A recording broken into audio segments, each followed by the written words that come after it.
말씀인데요. 14절 말씀인데 한 절 앞에까지 같이 조금 볼까 싶어요. 네. 성경책 안 가져오신 분은 14절만 읽으시면 되는데 제가 13절, 14절 읽도록 하겠습니다. 13절부터 한번 읽어볼게요. 갖고 계신 분들은 한번 찾아보세요. 역대하 7장 13절에서 14절까지 말씀입니다. 읽겠습니다.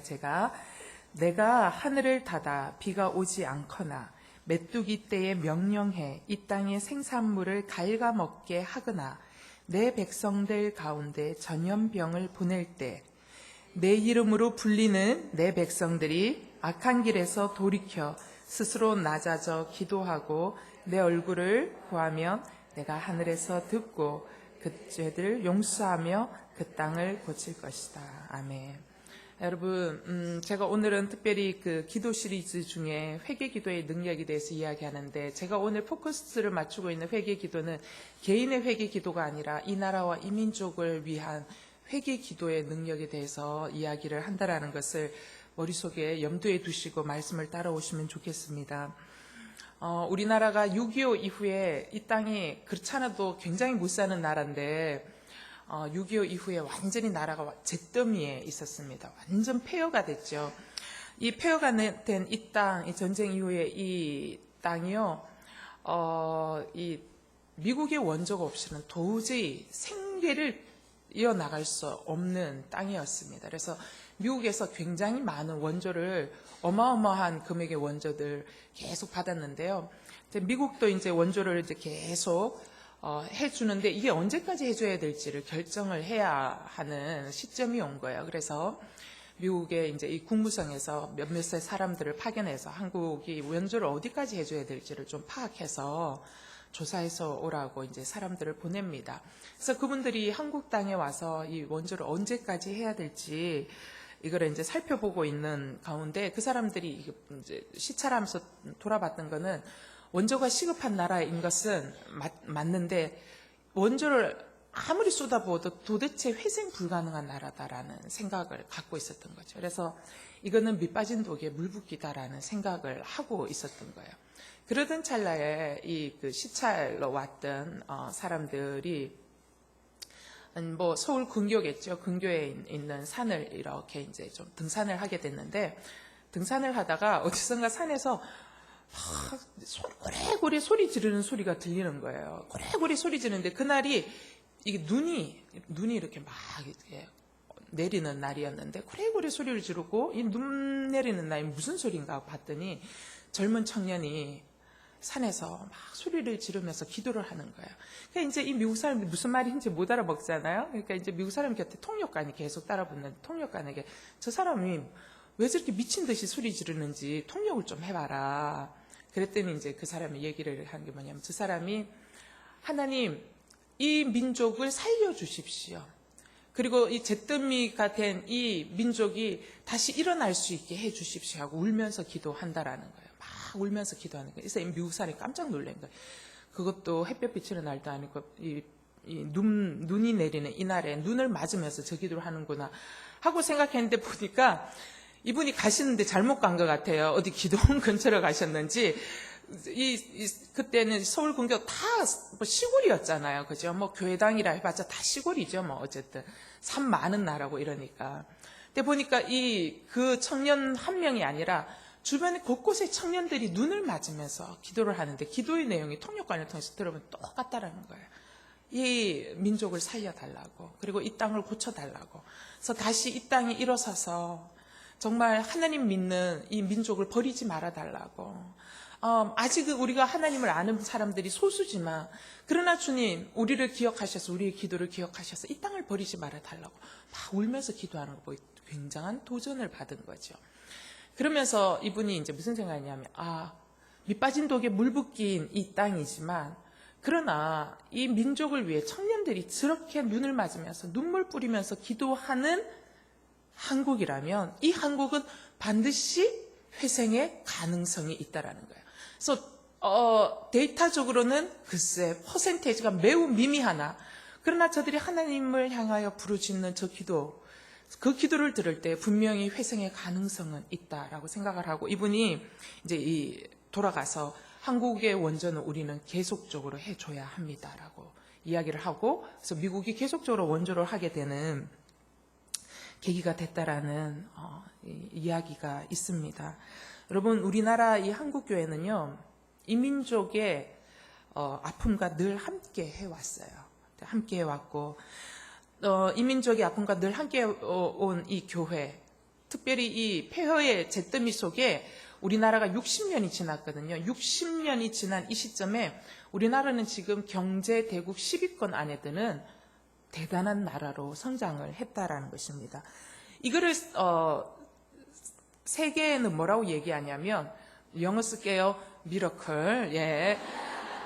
모르는 분을 위해서 설명하면 기적이라고 이야기를 해요. 기적이라고 이야기해요. 있을 수 없는 세계의 역사 중에 전무후무한 케이스라는 거 여러분 아십니까?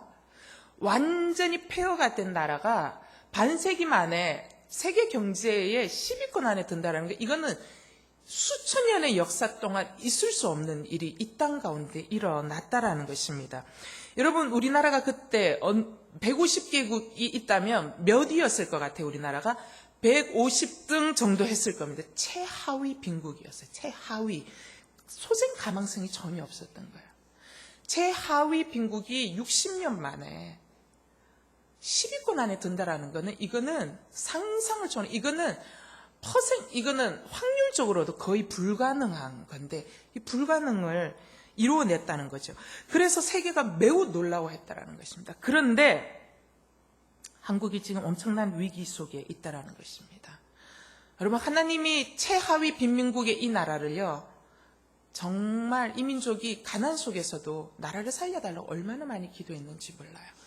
그리고 기독교인들이요, 이 선구자적인 깨우침, 교육에 굉장히 앞장섰습니다. 정말.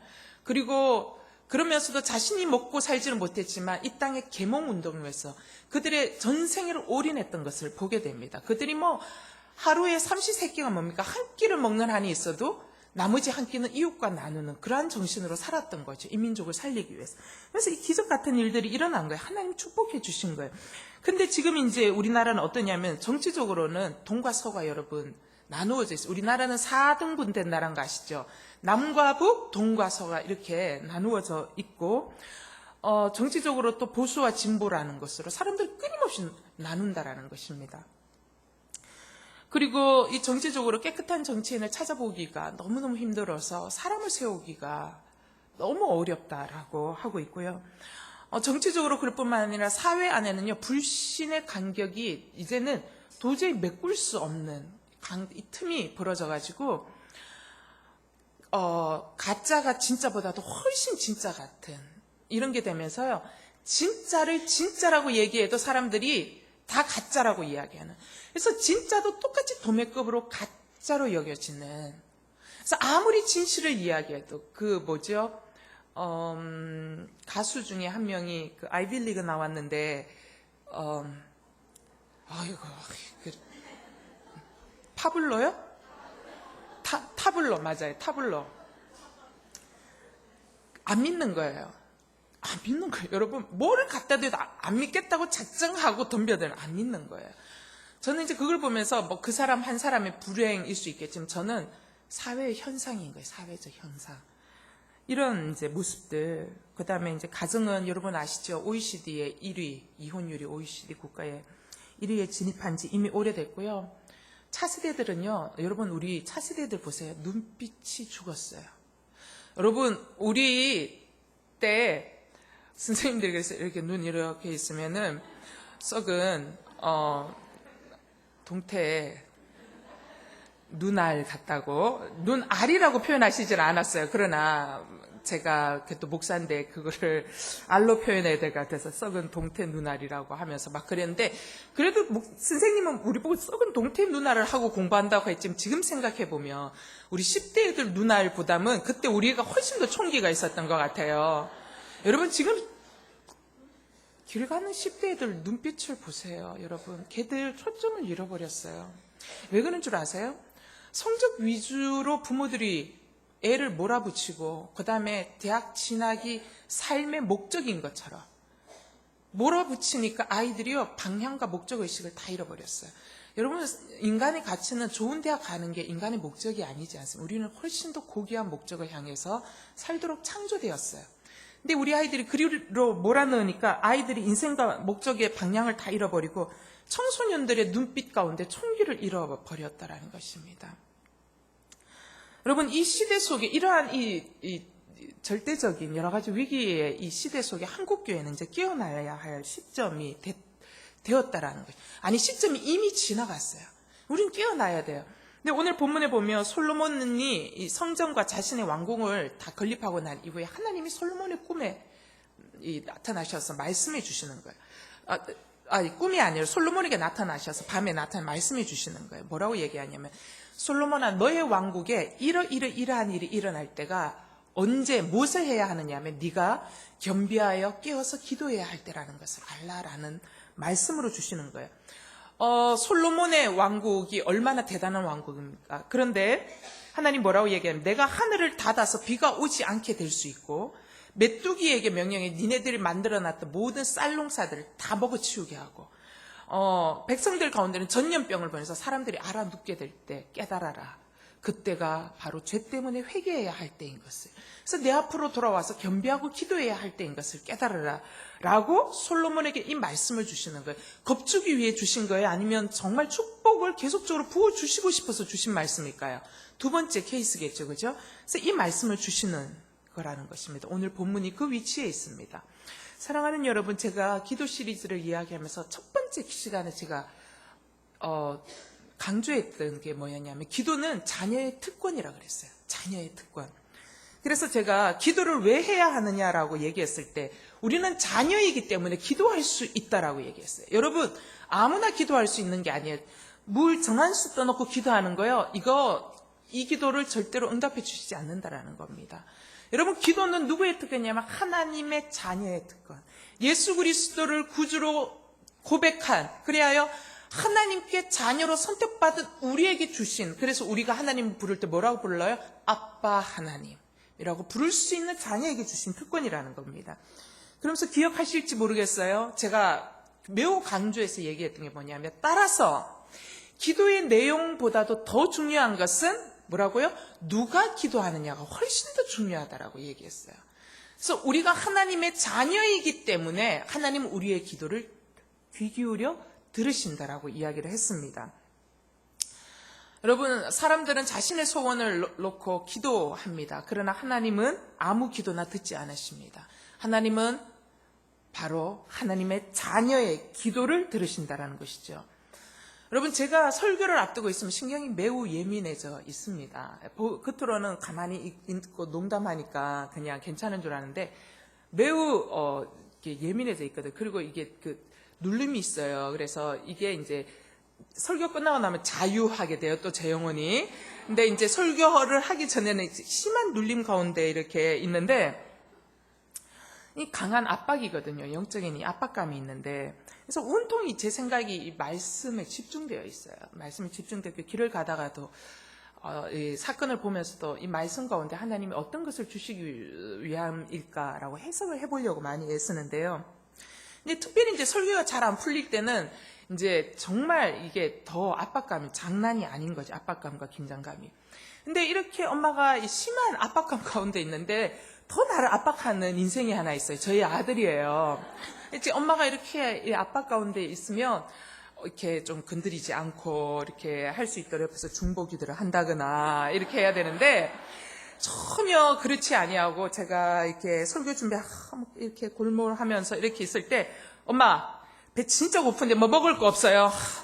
엄마 나 과일을 안 먹은 지 진짜 한 달이나 된 거야.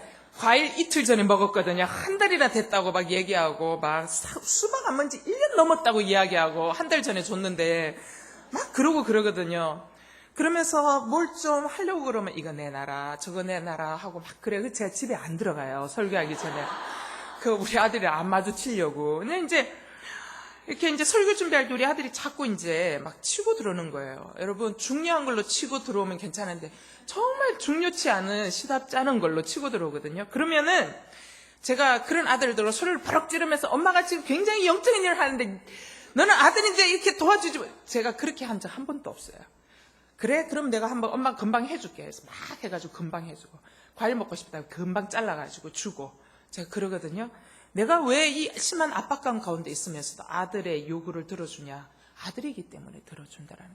여러분, 이게 기도의 원리라는 것입니다. 우리 아들이 지금 매우 중요한 영적 원리를 제게 엄마 설교 예화거리 하나 줄게요 하고 던져주는 거 아니잖아요. 그죠? 그럼에도 불구하고 아들이기 때문에 제가 치고 들어오는 모든 것들을 수용할 수 있다라는 것입니다. 내용 아무 상관없습니다. 자녀이기 때문에 들어준다라는 거죠.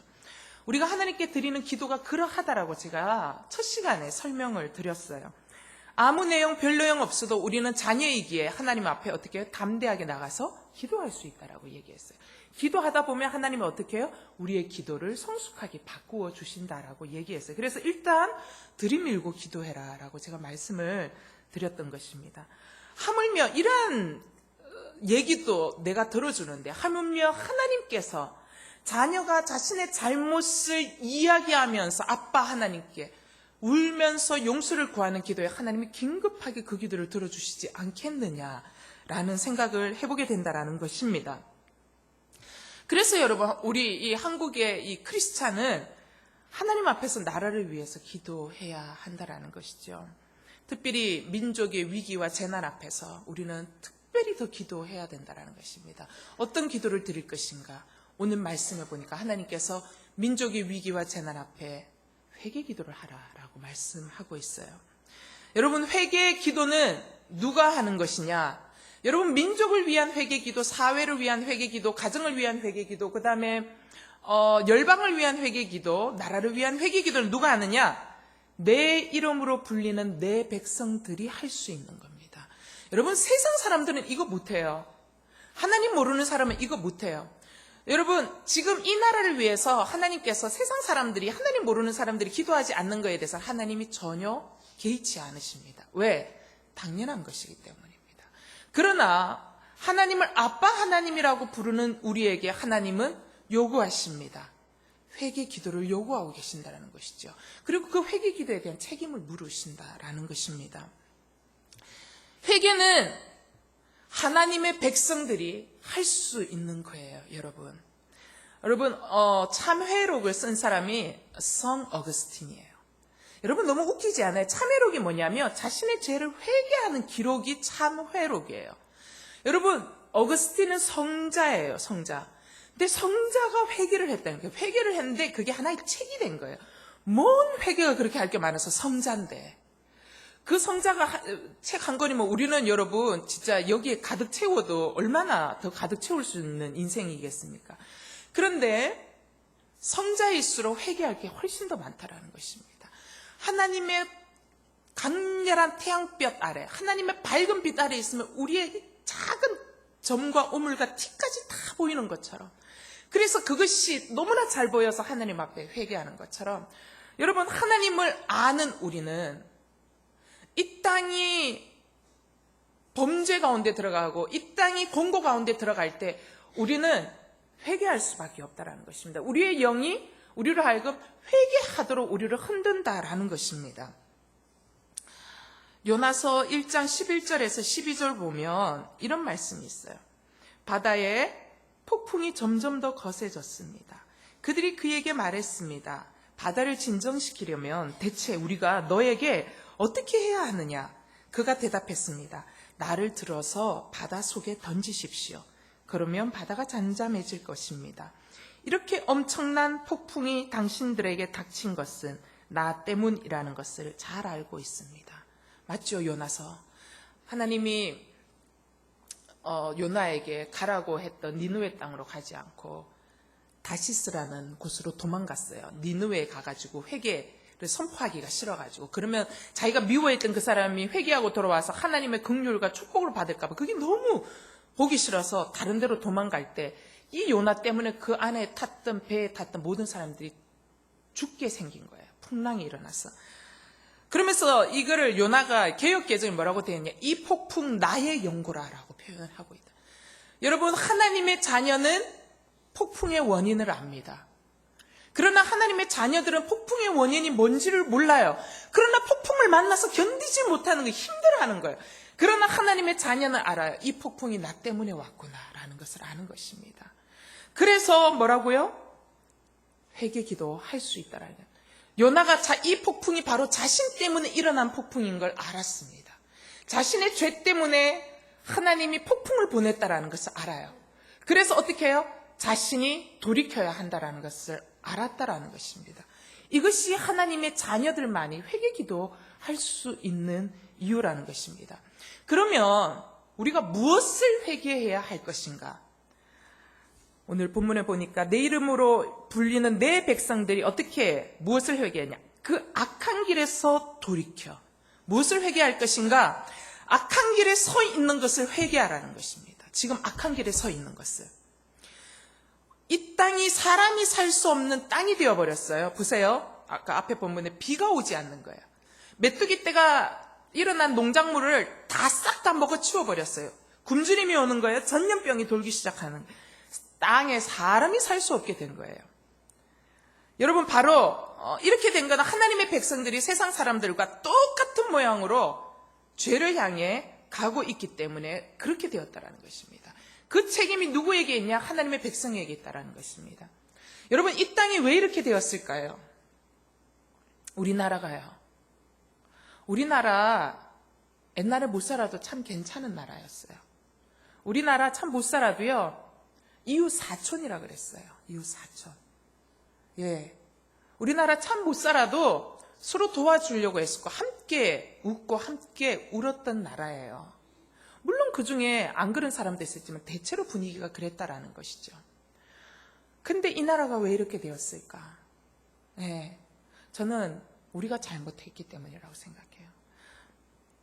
우리 크리스찬들이 잘못 살았기 때문에. 여러분, 크리스찬들이 주님을 주님이라고 고백하면서도 우리의 진짜 주님은 누구신 줄 아세요? 돈이에요. 여러분, 우리 마음을 꼭 곰곰이 생각해 보세요. 여러분, 정말 손해보는 걸 선택하실래요? 예수 때문에 손해보는 걸 선택하실래요? 아니면 눈 딱 감고 1억 생기는 걸 선택하실래요? 하면 사람들이요, 눈 딱 감고 회개하면 되지. 1억 선택해야지. 회개가 잘못된 거예요. 여러분, 신학이 잘못된 거예요. 이거는 정말 잘못된 가르침. 성경은 그걸 이야기하지 않고 있거든요. 우리는 매우 잘못된 가르침 속에 오염되어 있었다라는 것입니다. 여러분, 크리스찬들이요, 돈을 쫓아가요. 크리스찬들의 주님은요, 세상의 돈이에요. 하나님 아니에요. 정말 중요한 시점에 돈 선택합니다. 그래서 이 땅이 이렇게 된 거예요. 권력, 지향적이고, 그 다음에 출세 지향적이고. 여러분, 크리스찬이 세상 사람들과 똑같은 가치 기준으로 살면 세상은요, 크리스찬도 죽고 세상 사람들도 같이 죽습니다. 우리는 같이 침몰합니다. 책임이 하나님 백성들에게 있다라는 거죠. 하나님은 우리가 악한 길에 돌이켜서 회개하고 거룩을 회복하길 원하신다는 것입니다. 이번에 세월호 사건 통해서 하나님이 이 땅 가운데 강하게 경고하고 있는 것이 뭔 줄 아세요? 회개와 거룩의 회복이라는 것입니다. 회개와 거룩의 회복. 세월호 사건은 매우 아픈 사건이에요. 매우 아픈 사건인데 하나님이 그 이전에도 끊임없이 얘기했어요. 우리에게 경고했어요. 크리스찬들에게 경고했어요. 니네 그런 식으로 살면 정말 이 땅에 재앙이 온다라는 거 우리는 끊임없이 얘기했어요. 그러나 우리가 회개치 않았어요. 여러분 탓이 아니에요. 목사들 탓이에요. 목사들이 하나 되지 못했어요. 목사들이 이기적이에요. 목사들이 말씀을 온전히 따르지 못했어요. 여러분, 제일 잘못한 거는 저희들의 잘못이에요. 우리가 영적으로 병들어 있었어요. 우리가 영적으로 병들이 있으니까 어떻게 해요? 여러분, 병은 전염성이 있습니다. 영적 리더가 병들면요, 그 리더를 따르는 팔로워들도 다 병들게 되어 있어요. 우리 잘못이에요. 그러나 어쨌든 지금 이 세월호 사건 통해서 하나님이 우리에게 회개와 거룩을 지금 회복하라고 이야기해요. 세월호 사건 통해서 지금 우리나라의 세상 사람들, 이 땅에 있는 국민들은 뭐라고 이야기하냐? 이 나라가 이렇게까지 된 것은 부패의 고리 때문이다라고 이야기해요. 그리고 정부가 권력 남용으로 인해서 권력의 고리가 연결되어서 관피와 법피와 이런 것들이 다 연결 구조가 고리가 연결돼서 그렇다라고 이야기를 하고요. 또 이렇게 된 거는 무능한 정부 탓이다라고 이야기를 합니다. 그러면서 국민들은 이러한 일들을 첫 길에 나가야 된다라고 얘기해요. 맞아요. 첫 길에 나가야 되죠. 그러나 여러분, 이 첫 길에 나가는 거는요, 뿌리를 건드리는 게 아니라 열매를 건드리는 것밖에 안 된다는 것입니다. 그러나 하나님을 아는 우리의 생각은 좀 접근 방식이 달라야 돼요. 뭐냐면 오늘날 일어났던 이 세월호 사건은요, 하나의 그냥 사인인 거예요. 이 일들은 한국교회가 거룩을 벗어 던지고 우리가 세상에 오염된 옷을 입었기 때문에 생긴 일이라는 것입니다. 여러분, 관피야, 법피야, 이거 쳐도요, 우리는 죄인이 똑같이 반복됩니다, 앞으로도. 뭐가 새로워져야 되냐? 영적으로 새로워져야 돼요. 그죠? 한국이 새로워지려면 우리 거룩해져야 돼요. 여호수아 3장 5절 이런 말씀이 있어요. 여호수아 3장 5절에 여호수아가 백성들에게 말했습니다. 너희는 스스로 정결하게 하라. 내일 여호와께서 너희 가운데 놀라운 일을 행하실 것이다. 여러분, 여호수아가 이제 이스라엘 백성들을 데리고 요단강을 건너야 어디예요? 가나안 땅에 들어가는 거예요.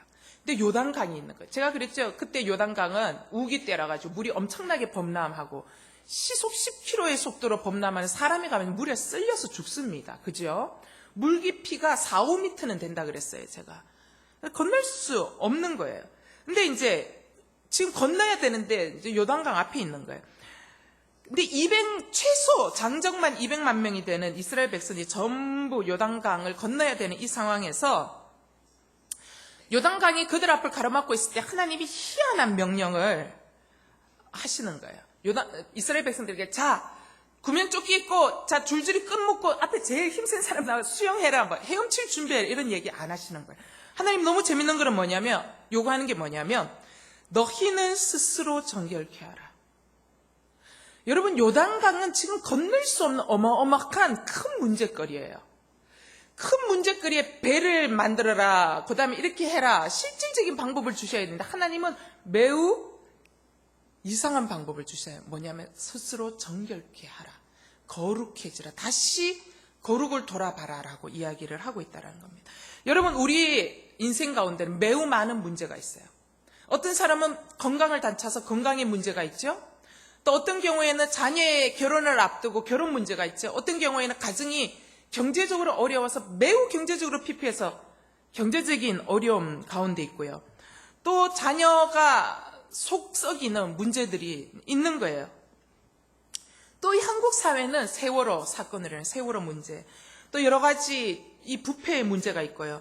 또 경제 이 불평등에 균등하지 못한 불평등의 문제가 산적해 있는 거예요. 여러분, 이 땅 가운데 문제가 너무 많은 거예요. 여러분, 문제 없는 인생은 하나도 없고 문제 앞에 우리의 모든 인생 매우 절박한 상황이라는 것입니다. 그래서 하나님 앞에 기도하지 않아야 될 인생은 하나도 없다라는 것이죠. 근데 재밌는 거는 하나님께서 우리에게는 이 문제 해결의 방법을 다르게 접근하라고 말씀하고 있다라는 것이죠. 하나님은 우리에게 뭐라고 말씀하시냐면 이렇게 얘기해요. 너는 문제를 해결하는 전략과 방법에 관심이 있지만 그 전략과 방법보다 더 중요한 것이 있다. 그것은 바로 거룩이다 라고 말씀하고 있다는 것입니다.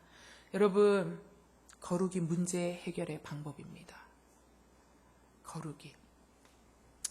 여러분, 하나님은 우리가 거룩을 향해서 나아가도록 하기 위해서 어떻게 하냐면 우리 가운데 궁핍을 허락하세요. 사람은 궁핍해야 하나님을 붙듭니다. 그거는 하나님의 자녀도 마찬가지인 것 같더라고요. 여러분, 내 몸에 병이 들 때 그렇게 간절하게 하나님을 붙들어요. 그전에는요, 교만해가지고 내 주먹을 믿지 하면서 내 뜻대로 사는 거예요. 마치 하나님이 없는 사람처럼. 그러나 내 인생에 건강이 다치고, 그 다음에 가정에 문제가 생기고, 자녀가 집을 나가고 자녀가 대적하기 시작하고 하면 그제서야 우리가 간절하게 하나님 앞에 나와서 기도하기 시작하면서 우리는 뭘 느껴요? 우리는 문제 때문에 나와서 기도했지만 뭘 느껴요? 내 안에 너무나도 더 큰 문제를 발견하게 되는 거예요. 내 안에 있는 죄의 본성을 발견하게 되는 거예요. 그죠? 그러면서 우리가 어떻게 돼요? 하나님의 빛 가운데 계속 나가서 기도하면서 그 빛의 비침을 받으면서 우리가 어떻게 돼요? 점점 거룩해지는 것을 보게 돼요. 그래서 결론은 뭐냐면 내가 거룩해지면 거룩해질수록 어떻게 해요? 기도는 더욱더 하나님의 뜻에 부합되어지면서 어떻게 해요? 그 기도가 응답되어지는 것을 우리가 경험하게 돼요. 그래서 결론은 뭐냐면 거룩해지면 어떻게 해요? 문제 해결이 일어나더라는 거예요. 우리가 하나로 축약해보면. 그래서 거룩이 문제 해결의 방법이라는 것입니다. 따라서 여러분 이 민족은 여러 가지 산적한 문제 가운데 우리 민족이 나가야 해야 할 방향은 거룩이라는 것입니다. 여러분 거룩해지라고 얘기하면 굉장히 모호하죠. 여러분 나는 관티아와 상관없는데 나는 공무원이 아니거든요. 나는 법회와사, 나 변호사 뭐 이런 거 전혀 여러분 그렇게 생각하면 적용할 게 하나도 없어요. 그죠? 여러분 우리가 얼마나 이 동과 서가 나누어지는 그 정치인들이 나누는 거 아닙니까? 아니요, 여러분. 우리 안에 거룩하지 못한 게 얼마나 여러분 내 안에 코드가 맞는 사람들끼리 모이잖아요. 그리고 나와 코드가 다른 사람을 나쁜 사람이다라고 이야기하잖아요. 아, 저 사람은 저 사람의 스페셜한 하나님의 유니크한 성품을 주셨구나라고 이야기하지 않고 다르면 나쁘다라고 이야기하고 맞지 않다라고 이야기하고 우리는 손가락질 하잖아요. 그리고 함부로 판단하잖아요. 여러분 이러한 모든 죄의 습성이 정치로 나가면 분열로 나가는 거예요. 그죠? 여러분 내가 조금 더 이익이 되는 것을 추구하기를 원하잖아요. 친구 관계 속에서도. 그게 정치, 경제로 나가면 어떻게 돼요? 불평등의 원칙으로 나가게 된다라는 것입니다. 이게 바로 우리 안에 있는 이러한 것이죠. 여러분 우리 민족이 매우 가난했어요. 살 소망이 없었어요. 그래서 이 6.25 전쟁 나고 난 이후에 미국의 기자단이 한국에 와가지고 이제 취재하면서 뭐라고 이야기했냐면 미국 신문에다가 이렇게 한국을 이렇게 보고해서 이렇게 얘기해요. 이 지구상에서 한국에서 태어나지 않은 것을 감사해야 한다라고 표현했어요. 그때가 얼마나 절망적이었으면. 그래서 그때 너무나 절망적인 상황 가운데서 교회가요 민족을 위해서 기도했어요. 절절하게 기도했어요. 아까 그랬잖아요. 눈이 오든 비가 오든 정말 나무 뿌리를 붙들고 아무것도 없이 먹을 것이 없어서 기도하고 또 먹을 것이 있어도 금식하며 기도했었다라는 거죠. 그러면서 하나님 이전에 없던 번영을 누리게 하셨어요. 이 한국 땅에. 그러면서 간절히 기도했더니 한국 교회가 어떻게 돼요? 한국 교회도 돈이 생기기 시작했어요, 여러분. 부유해지기 시작했다라. 한국 교회가 물질적으로 부유해지자 그러고 나서 한국 교회는 뭘 잃어버린 줄 아세요, 여러분? 기도를 잃어버렸어요. 이거는 교회가 기도를 잃어버린 게 아니라 당신이 기도를 잃어버렸다라는 거예요. 여러분, 우리가 물질적으로 풍요해지면서 우리가 뭘 잃어버린 줄 아세요? 기도를 잃어버렸어요. 여러분에게 강렬한 기도를 심어주려면 어떻게 하면 되는 줄 아세요? 물질을 거두어 가시면 돼요. 정말이에요. 한국교회 기도가 사라져버리기 시작했어요. 재밌는 거는 기도가 사라져버리기 시작하니까 한국교회가 할 수 있는 일이 하나도 없어져 버렸다는 것입니다. 돈은 있는데 할 수 있는 일이 아무것도 없는 거예요. 여러분 예전에 돈이 없을 때는요. 이 돈이 없어서 돈만 있으면 뭐든지 막 다 할 수 있을 것 같았어요. 그런데 이제 돈은 있는데 기도를 잃어버리면서 한국교회가 뭘 잃어버렸냐면요. 거룩을 잃어버렸어요. 거룩을 잃어버리면서 한국교회가 능력을 상실해버렸어요. 그래서 매우 무기력해졌어요. 가난했던 그 시절에요. 여러분 우리 교회는요. 기도가 시퍼렇게 살아있었어요. 그때는요. 교회가 24시간 동안 교회에 오면 기도 소리가 끊어지지 않았어요. 진짜예요. 등에 애를 업고 와서 기도하는 거예요. 정말. 기도 소리가 끊어지지 않았어요. 그래서 시퍼렇게 기도가 살아있었을 때 한국교회는 이 시대의 희망이었어요. 민족의 희망이었어요. 그리고 리더였어요. 그리고 이 민족 앞에 칭찬과 존경의 대상이었어요. 하지만 지금 기도를 잃어버린 우리 한국교회는 어떻게 됐어요? 교인들은 모두 세상의 팔로워가 됐어요. 세상을 이끄는 리더가 아니라 우리가 팔로워가 된 거예요. 어떻게 하면 좀 세상을 따라잡을 수 있을까? 팔로워가 돼서 어떻게 우리는 비난받기 시작하고 손가락질 당하기 시작해요. 기도를 잃어버렸기 때문이라는 것입니다. 따라서 주님이 뭐라고 이야기하죠? 기도하라는 거예요. 회개 기도하고 돌아오라는 겁니다. 돌이키라는 것입니다. 그래서 거룩을 회복하라라고 말씀하고 있습니다. 그러면 어떻게 우리는 기도해야 하는가? 내 이름으로 일컫는 내 백성이, 내 백성들이, 그죠? 한 사람이 아니죠? 어떻게 우리는 회개 기도를 해야 되냐? 팀워크로 기도하라는 것입니다. 팀워크. 기도는 팀워크입니다, 여러분. 힘을 합하여서 기도할 때 역사가 일어납니다. 마태복음 18장 18절에서 19절. 내가 진실로 너희에게 말한다. 너희 가운데 두 사람이 땅에서 어떤 일이든지 마음을 모아 간구하면 하늘에 계신 내 아버지께서 그들에게 이루어 주실 것이다. 두세 사람이 내 이름으로 모이는 곳에는 나도 그들 가운데 있다. 아멘. 따라서 여러분, 두 사람만 모이면 어떻게 하면 될까요? 기도하시면 됩니다. 여러분, 오랜만에 이렇게 만나시는 분 보면 우리가 이렇게 하는 거예요. 진짜 오랜만이다. 오랜만에 만났으니 기도하자. 이제 그렇게 하는 거예요, 여러분. 그죠? 밥 먹으러 가게 되면 밥 먹게 됐으니까, 밥을 같이 먹게 됐으니까 기도하자. 바닷가에 놀러 가면 바닷가에 놀러 왔으니까 기도하자. 바다를 바라보면서 바닷물이 가는 곳곳마다 하나님의 은혜와 예수 그리스도의 보혈이 흘러가도록 기도하자. 막 이제 기도하는 거예요. 등반할 때 믿는 자들끼리 등반하면 등산에서 야호만 하지 말고 주여 하면서 기도하는 거예요. 산 아래를 바라보며 도시를 바라보며 정결케 하게 해달라고. 두 사람이 모여서 기도할 때 하나님 어떻게 해요? 나도 그들 가운데 있다라고 말씀하셨기 때문이에요. 여러분, 제가 대학교 때 비가 쏟아지던 여름날 야유회를 나갔어요. 야유회를 우리 대학부 친구들하고 야유회를 나갔는데 갑자기 비가 막 쏟아지는 거예요. 아무것도 준비한 적이 없어요. 그래서 나무 밑에 앉아서 이렇게 비를 맞고 있는데 내 친구 한 명이 뭐라고 얘기하냐면 기도하자. 뭐 기도할 건데? 비가 못 도록 기도하자 이러는 거예요. 그래서 우리가 너무 황당해가지고 얘가 하도 비가 못 도록 기도하면 하나님이 비를 먹게 하실 거라고. 엘리야가 기도한 적 하나님이 없던 비도 몰아서 비를 내리게 했는데 우리가 기도하면 내리던 비도 그치게 할 거라고 하면서 막 그래가지고 우리가 웃기기도 하고 당황스럽기도 하고 그러나 걔가 너무 진지해가지고 우리가 같이 막 기도했어요. 막 기도하면서 눈 뜨고 막 웃으면서 막 기도했어요. 걔 막 너무 진지하게 주여 비를 멈춰 주시옵소서 막 기도했어요. 비가 멈췄을까요? 안 멈췄을까요? 비 굉장히 많이 왔어요. 비 계속 왔어요. 그래서 기도하다가 걔가 그래서 안 되겠다. 저기 다른 데로 비 피하러 가야 되겠다 그랬어요. 근데 제가 그게 추억이, 우리 모이면 그때 그 얘기예요.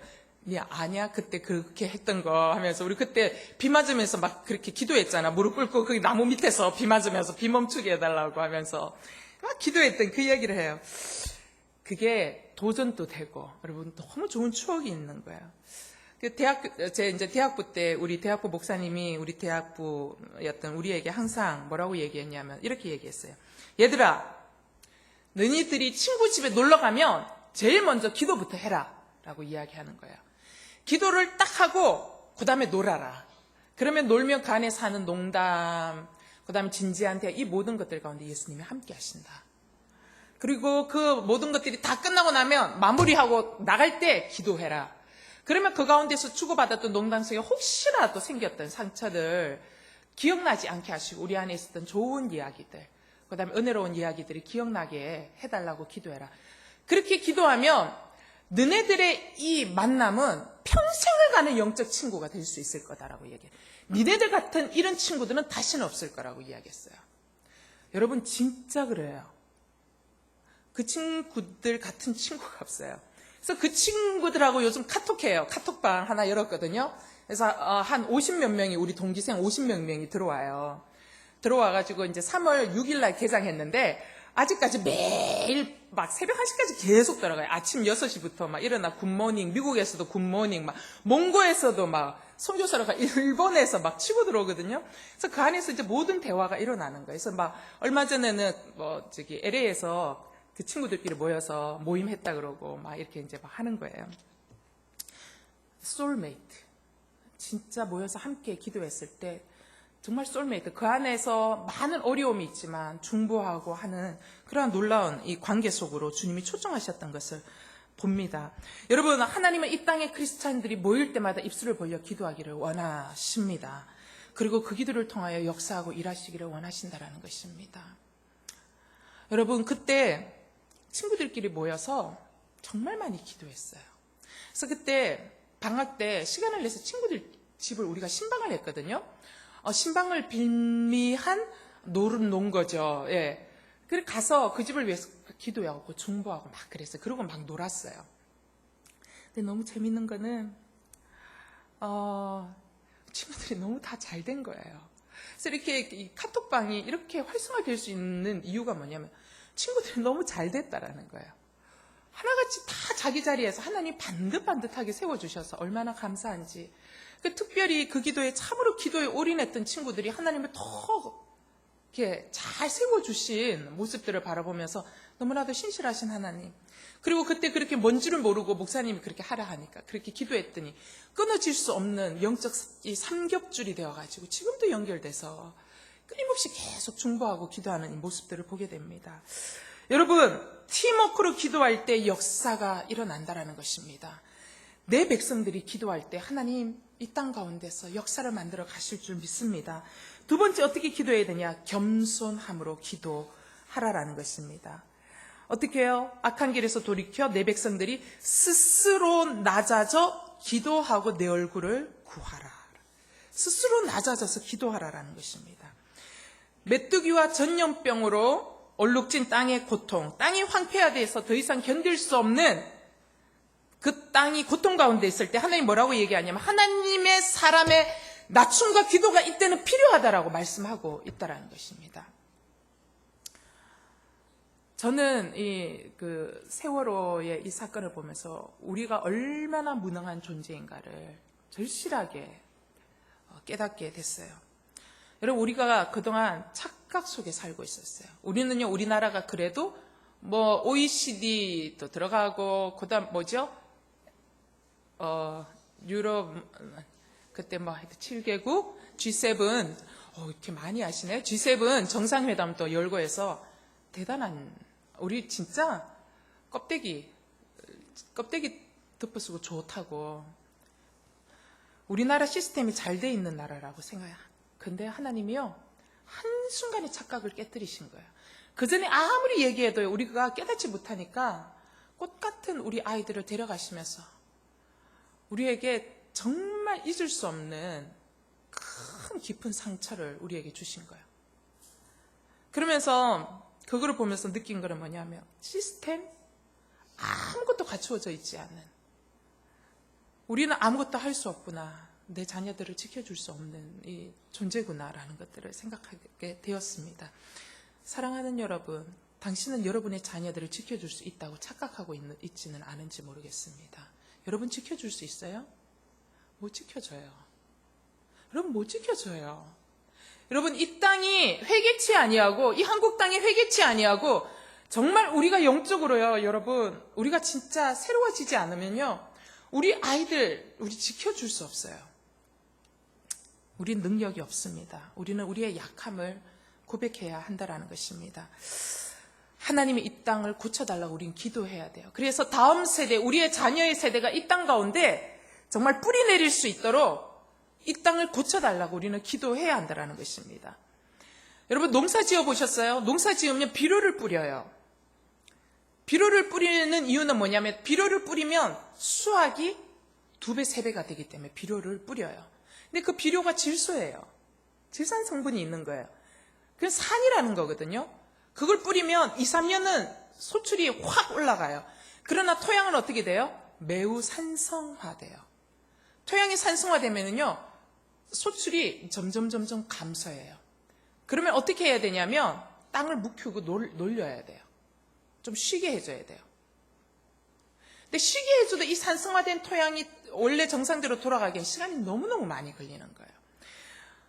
여러분 이 토양이 산성화돼서 이제는 이 자라나는 소출이 줄어들 때 이 토양을 회복하기 위해서는 또 한 가지 방법이 있는데 어떤 게 있냐면요 억수 같은 비, 홍수 직전에 비가 내려야 된다는 거예요. 홍수가 내리면 땅이 완전히 다 산사태 나고 하니까 큰일 나지만 어쨌든 억수 같은 비가 내려서 이 산도를 씻겨 내려줘야, 중화시켜줘야 이 땅이 다시 살아나는 거예요. 여러분, 저는 이 땅이 산성화되었다라는 것이죠. 한국 땅은요, 소출을 낼 수 없는 매우 강한 산도를 나타내고 있다는 거죠. 그럼 이 땅 가운데 이 강한 산도를 나타내는 이 땅 어떻게 할 거냐? 그럼 다 갈아엎어야 되냐? 이거 어떻게 할 거냐라는 거죠. 이 강한 산도를 나타내는 이 땅, 산성화되어 오염된 이 땅을 고칠 수 있는 비법은요, 여러분, 눈물의 기도밖에 없어요. 강력한 이 폭우가 쏟아져야 회복되는 것처럼 우리 안에 강력한 눈물의 기도의 폭우가 쏟아져야 여러분, 이 땅이 회복되어질 수 있다는 것입니다. 이 땅이 회복되어져야 우리의 다음 세대가 이 땅 가운데 뿌리를 내리고 이 땅 가운데 터전을 밟고 살 수 있다는 것이죠. 눈물의 회개 기도밖에 없다는 것이죠. 그런데 이 눈물의 회개 기도를 하면 하나님이 우리에게 어떻게 해주시냐? 14절 말씀 보니까 그들의 죄를 하늘에서 듣고 죄를 용서하며 그 땅을 고쳐주실 것이다. 땅을 고쳐주신다라고 이야기하는 거예요. 여러분, 죄사함과 회복은 언제나 같이 옵니다. 여러분이 죄를 고백하면 여러분의 마음과 영혼 안에 회복이 일어나기 시작합니다. 여러분의 가정이 회복되기를 원하신다면 여러분, 회개하시면 돼요. 회개할 때 하나님의 회복의 영이 임하게 되는 겁니다. 하나님께서 우리가 겸손히 회개하고 기도할 때에 이러한 회복을 이 땅 가운데 일으켜 주신다라고 약속하고 있습니다. 하나님의 백성들이 눈물 뿌려 제대로 회개할 때 하나님은 이 땅의 역사를 바로잡아 주십니다. 맞죠? 여러분, 우리가 폐허가 된 이 땅 가운데 다시 눈물 뿌리면서 기도했을 때 하나님이 이 땅의 역사를 바로잡아 주셨어요. 그래서 엄청난 축복을 주셨던 것을 봅니다. 이제는 어떻게 해요? 우리가 병들어서 우리가 이 죄악으로 갔던 이 시대 하나님 우리를 징계하고 계시는 이때 우리는 어떻게 해야 돼요? 우리는 다시 눈물 뿌리면서 기도해야 돼요. 그럴 때 하나님은 또 어떻게 해요? 역사를 바로잡아 주실 거예요. 역사를 바로잡아. 저는 우리가 이 상태로 통일하면 큰일 납니다. 북한까지 다 죽습니다, 여러분. 여러분, 북한에 이 남한 성도들을 위해서 눈물 뿌리면서 기도하는 성도들, 그 기도를 생각해서라도 하나님은 우리의 이 죄된 모습을 그대로 두고 남북 통일을 시키지는 않으실 거라는 것입니다. 여러분, 남북이 통일되려면은 제대로 된 법제화가 있어야죠. 거기는 법체계가 없는 나라라 그러더라고요. 한국의 법이 그들에게는 모델이라는 거죠. 통일이 돼. 한국의 법이요? 다 법피하고 관피한대요. 여러분, 우리는 이 시점 안에서 우리가 얼마나 부패했는지 현상을 보면서 돌이키지 않으면 어려운 거예요. 여러분, 우리가 회개할 때 병든 역사를 바로 잡아주시는 하나님. 우리는 우리의 죄를 회개했을 뿐인데, 너무나 재밌는 것은 우리는 우리의 죄를 회개했을 뿐인데 하나님은 그 도시를 변화시키신다라는 것입니다. 이게 기독교 역사 가운데 하나님이 늘 해오셨던 방법이었어요. 여러분, 회개의 부흥이 일어나는 곳에 하나님은 크리스찬들이 모여서 기도했는데 주변이 모두가 다 회개하는 놀라운 사건들을 우리는 너무너무 많이 보고요. 그 도시가 깨끗해지고 그 도시가 영적으로 투명해질 뿐만 아니라 윤리적으로 매우 올곧아지는 것들을 우리는 많이 보게 됩니다. 전체가 변하는 놀라운 일들이 일어나는 거죠. 역대하 7장 14절 통해서 하나님 우리에게 말씀하십니다. 겸비하고 회개해라. 그렇게 하지 않으면 이 땅이 망하게 되리라는 경고라는 것입니다. 여러분, 우리가 두렵고 떨림으로 하나님 앞에 다시 서는 기회 되어야 될 줄 믿습니다. 잃어버린 기도와 영성을 회복하는 기회가 되어야 될 것입니다. 우리 이 아픈 사건을 통해서 다시 복음으로 돌아오는 계기가 되어야 할 것입니다. 하나님의 엄중한 경고를 듣고 다시 이전에 살아갔던 방식을 우리 반복하지 맙시다. 그러면 더 무서운 징계가 있고요. 우리의 다음 세대, 우리 자녀들은 어떡하냐고요. 우리는 우리의 죄를 죄라고 고백하고, 우리 민족의 죄를 나의 죄라고 고백하고, 우리 교회의 죄를 나의 죄라고 고백하며 눈물 뿌리며 기도할 때에 산성화된 이 땅이 정말 다시 하나님이 원하는 아름다운 열매 맺을 수 있는 좋은 결실의 땅으로 만들어 가지지 않을까 생각합니다. 우리 오늘 말씀을 붙들고 함께 기도했으면 좋겠습니다. 기도하기 전에 찬양을 하나 하고 싶은데요. 이 땅의 황무함을 보소서.